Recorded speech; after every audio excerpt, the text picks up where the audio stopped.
انتبهوا، هي مش رصاصة طايشة ولا راجعة، الكل أمامي متهم ولا بستثني واحد منكم.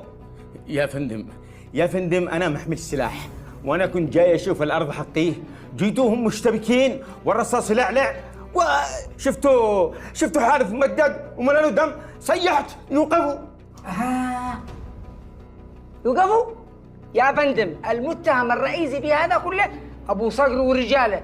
بالله عليكم، بالله عليك يا فندم، انا بين اشتغل مع حارث لي سنين، انا لحم كتافي من خيره، ما عاد افعل. هذا المتهم الرئيسي، هذا الذي اعتدى على المعمل والارض يا فندم. يا فندم ما تصدقوش، انا اشتريت الارض من الاستاذ احمد واخو جمال، وقتها اشوف ارضي طبيعي زي اي واحد، واشوفها حارث هجم علي هو ورجاله ووافونا بوابل من الرصاص، مع اثنين من رجاله طبعا مصوبين.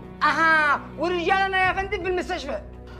يا فندم حارث معه مشاكل مع كل الناس، واكيد واحد استغل هذه الفرصه وصوبه. وارد، قد تكون منكم ولا من شخص آخر وطرف آخر.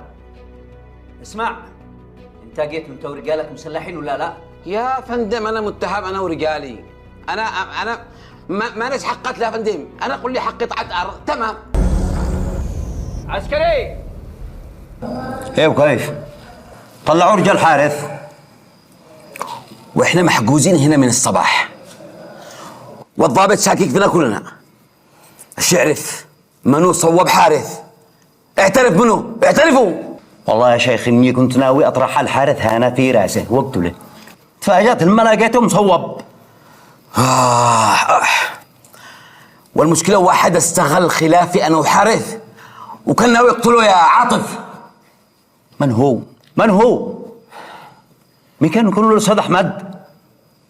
هو اللي صوب حارث؟ شي يتخلص منه وتخلص منك يسترد ارض اخوه جمال، ولا يمكن يكون واحد من اهل القريه؟ من هو؟